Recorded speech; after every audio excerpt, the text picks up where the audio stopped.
Hello दोस्तों। आज की कहानी बहुत कमाल की है, इसलिए इसे पूरा सुनिएगा। मेरा नाम जतिन है और मैं एलवी विभाग में काम करता हूँ। मेरी एक खूबसूरत पत्नी और 1 साल का प्यारा सा बेटा है। हमारी शादी को 3 साल हो चुके हैं। हम दोनों ने लव मैरिज की थी, इसीलिए शादी से पहले ही मेरी पत्नी के घर पर मेरा आना जाना लगा रहता था। मेरी पत्नी का परिवार छोटा था और हमारे घर से बस 2 या 3 किलोमीटर ही है। उनके घर में उनके माता पिता और एक छोटी बहन थी। उसकी छोटी बहन से तो मैं शादी से पहले ही काफी घुल मिल गया था। मेरे ससुर जी रिटायर्ड टीचर थे और सासू माँ हाउसवाइफ थी और मेरी साली साहिबा बीए कर रही थी। ससुर जी के रिटायरमेंट के बाद जो पैसा मिला उसे उन्होंने समझदारी से निवेश किया, जिससे घर की स्थिति काफी अच्छी हो गई थी। अब वह अपने एक दोस्त के 8 साझेदारी में बिजनेस करते हैं, इसलिए दिन भर व्यस्त रहते हैं। मैं भी एक अच्छी पोस्ट पर रेलवे विभाग में नौकरी करता हूँ और मेरी पत्नी भी एसबी बैंक में मैनेजर के पद पर नौकरी करती है। हमारे बेटे की देखभाल की जिम्मेदारी मेरी सासू माँ ने खुद ही उठा ली, क्योंकि हम दोनों ही नौकरी करते हैं तो हमारे बच्चे को संभालना थोड़ा मुश्किल हो जाता है। सासू माँ इस काम को खुशी खुशी करती हैं, क्योंकि यह उनके लिए एकमात्र मनोरंजन भी है और उनको बच्चे बेहद पसंद भी हैं। सच कहूं तो मेरी सासू माँ ने खुद को बहुत अच्छे से मेंटेन किया हुआ है। उन्हें देखकर कोई नहीं कह सकता कि उनकी 2 बेटियां हैं और उनकी उम्र 40 साल है। उनका शरीर पहले से ही एक मलयालम अभिनेत्री जैसा है, इसलिए उनकी डिलीवरी के बाद भी उनके शरीर पर ज्यादा असर नहीं पड़ा। उनकी लंबाई करीब 5 फीट 5 इंच है। घुटनों तक लंबे काले घने बाल, हल्की भूरे रंग की आंखें और उनका शरीर एकदम संतुलित है। उम्र के हिसाब से थोड़ा सा पेट निकला हुआ है, लेकिन नीला इन चेहरे पर एक भी झुर्री नहीं आई। साफ सुथरी गोरी त्वचा और एक आकर्षक महिला हैं। कुल मिलाकर किसी भी आदमी को आकर्षित करने के लिए जो चाहिए वह सब उनके पास है।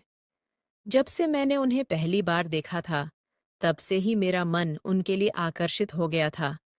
लेकिन समाज के नियम, संस्कार और रिश्ते नाते सोचकर मैं अपने मन को समझा लेता था। शादी के बाद जब मेरा बेटा पैदा हुआ और पत्नी को 4 महीने बाद नौकरी ज्वाइन करनी पड़ी, तब से सासू माँ ने बेटे की देखभाल अपने हाथों में ले ली थी। इसी वजह से मुझे रोज बेटे को छोड़ने और लेने के लिए ससुराल जाना पड़ता था। उनसे रोज मिलने और बातचीत करने के बाद मेरे अंदर दबे हुए विचार फिर से उभरने लगे थे। तब मैंने ठान लिया कि एक दिन उनसे अपने मन की बात जरूर कहूंगा। कई दिनों तक तो मैंने कोशिश की, लेकिन हिम्मत नहीं जुटा पाया। कुछ दिन गुजरे और इसी बीच ससुर जी के किसी दोस्त की मैरिज पर जाना था। ससुर जी खाने पीने के शौकीन थे और दारू वारू भी पी लेते थे, इसीलिए वह शादी में 7 दिन पहले ही चले गए। ससुर जी शादी में कुछ ज्यादा ही दारू ना पी ले, इसीलिए सासू माँ ने ससुर जी का ख्याल रखने के लिए अपनी छोटी बेटी को भी साथ ही भेज दिया। घर में सासू माँ अकेली रह गई थी, इसीलिए मैंने और मेरी पत्नी ई ने सोचा कि जब तक ससुर जी नहीं आते तब तक हम सासू माँ के घर ही रहेंगे।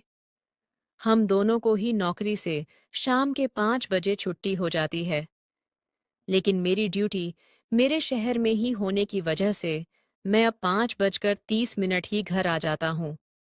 लेकिन मेरी पत्नी की ड्यूटी शहर के दूसरे ब्लॉक में है, इसीलिए वह वहां से 5:15 बजे बस से शहर आ जाती है और मैं इनको बाइक से घर ले आता ही हूँ। आज हम घर में सिर्फ मैं और मेरा बेटा और मेरी सासू माँ रह गए थे। जब भी मैं अपने ससुराल से अपने बेटे को लेने जाता था, तो मैं वहां से चाय जरूर पीता था और चाय मेरी साली साहिबा बनाती थी। आज शाम जब मैं ससुराल गया तो मेरा मन चाय पीने के लिए ओ किया, लेकिन मेरी साली साहिबा तो ससुर जी के साथ शादी में गई थी, इसीलिए आज चाय सासू माँ बनाने वाली थी। वह किचन में चाय बनाने के लिए गए। चाय बनाने के दौरान अचानक किचन में से जोर से गिरने की आवाज आई। जब जाकर देखा तो सासू माँ जमीन पर गिरी हुई थी। जब वह ऊपर से चीनी का डिब्बा उतारने की कोशिश कर रही थी, तभी पैर फिसल गया और वह गिर गई। उनके पैर में चोट आ गई थी, जिससे चलने में दिक्कत हो रही थी। तब मैंने उन्हें सहारा देकर उठाया और बाहर के कमरे तक ले गया। सासू माँ ने कहा, बेटा बहुत तकलीफ हो रही है, कुछ मलहम या दवाई दे दो। वहां उस कमरे की अलमारी में सब कुछ रखा होगा। मैं तुरंत अंदर गया और मलहम उठाकर ले आया। मैं तुरंत अंदर गया और मलहम उठाकर ले आया और अपनी सासू माँ के हाथों में दे दिया। उन्होंने मलहम अब तक हाथ में लिया और लगाने लगी। कुछ पल सोचने के बाद मैंने कहा, अगर आपको कोई परेशानी ना हो तो मैं लगा देता हूँ। वह हल्का सा मुस्कुराई और बोली, बेटा, अगर तुम चाहो तो लगा दो। मैंने मन में सोचा कि इसी बहाने आज पैर छूने का मौका मिलेगा। बाकी बातें बाद में देख लेंगे। फिर मैं उनका पैर अपने हाथों में लिया और तलवे पर हल्के हाथ से मलहम लगाकर मालिश करने लगा। उनके चेहरे पर संतोष के भाव दिखाई दे रहे थे। दर्द वाली जगह पर हल्के और बाकी हिस्सा पर थोड़े जोर से दबा देते हुए मैं मस करता रहा। थोड़ी देर के बाद मैंने उनसे पूछा, अब कैसा लग रहा है माँ जी? उन्होंने कहा, बहुत अच्छा लग रहा है। मैंने पूछा, और करूं क्या? उन्होंने तुरंत कहा, हाँ कर दो। इसके बाद मैंने धीरे धीरे पूरी तलवे की मालिश शुरू कर दी। मैं अनुभव के आधार पर मैं जान गया था कि कहाँ कहाँ दर्द हो सकता है। फिर कुछ मिनट के बाद मैंने पूछा, सासू माँ, अब कैसा लग रहा है? उन्होंने कहा, अब आराम महसूस हो रहा है बस। अब ठीक है बेटा, अब मैं घुटनों पर खुद लगा लूंगी। उनके ऐसा कहने से मेरा सारा उत्साह ठंडा पड़ गया। लेकिन मैंने हिम्मत करके फिर कहा, अगर आपको कोई आपत्ति न हो तो मैं घुटनों की मालिश कर देता हूँ। मुझे पता नहीं था कि उनका जवाब क्या होगा, लेकिन उन्होंने हंसते हुए कहा, तलवों पर मलहम लगाते में इतना झिझक रहे थे, अब घुटनों पर लगाने के लिए तैयार हो गए। इस सवाल से मैं चौंक गया। समझना, ई आया क्या जवाब दूं? तभी वह बोली, बेटा अगर तुम लगाना चाहते हो तो लगा दो, मुझे कोई आपत्ति नहीं है। ये सुनकर मैं संभालते हुए बोला, मैं तो बस आपकी मदद के लिए कह रहा था, क्योंकि मेरी माँ नहीं है, उनकी सेवा करने का मौका तो नहीं मिला। मैंने सोचा सोचा चल, इस की ही सेवा कर दूं। उन्होंने मुस्कुराते हुए मलहम मेरे हाथ में दे दिया और फिर मैं खुश होकर उनके घुटनों की मसाज करने लगा। मैं फिर से हाथ गोल गोल घुमाते हुए उंगलियों से दवा लगाकर मालिश शुरू की। अब मैं तलवे की मसाज करने के बाद घुटनों की मसाज कर रहा था। शुक्र की बात यह थी कि सासू माँ सीधी लेटी हुई थी, इसीलिए उन्हें यह सब दिखाई नहीं दे रहा था, वरना पता नहीं देखकर उनका क्या रिएक्शन होता। लेकिन मैं तो इस बात से खुश था।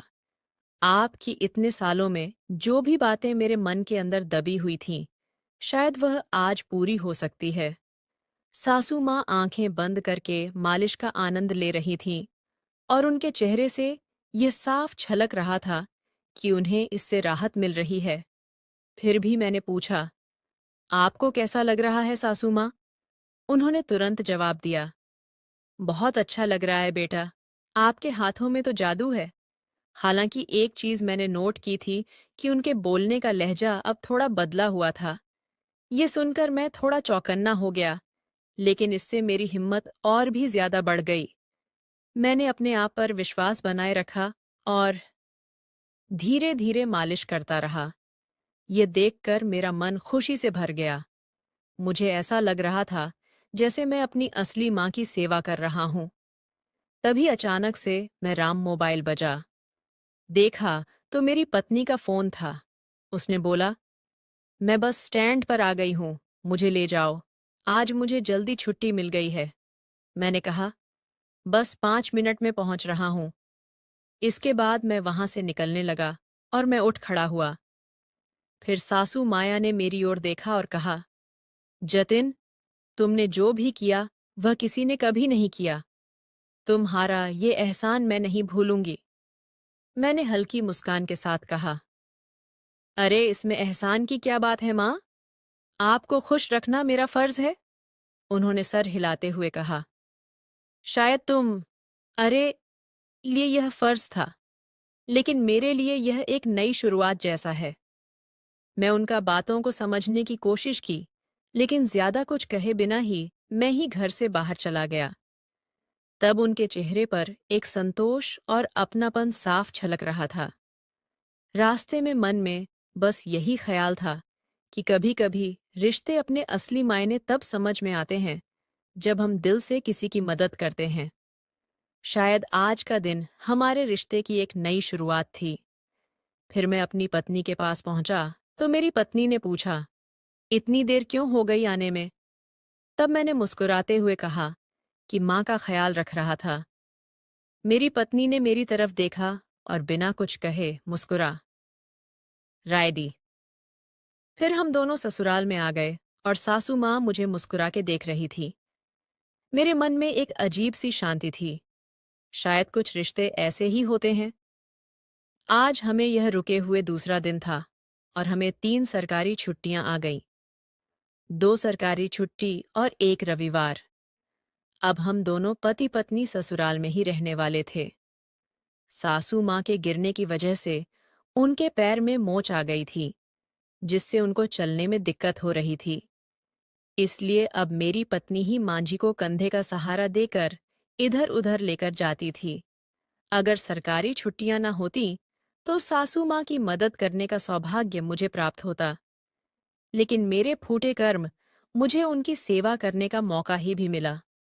दोस्तों, मेरी कहानी कैसी लगी आपको? कमेंट करके बताएं। मेरे चैनल को लाइक, शेयर एंड सब्सक्राइब करें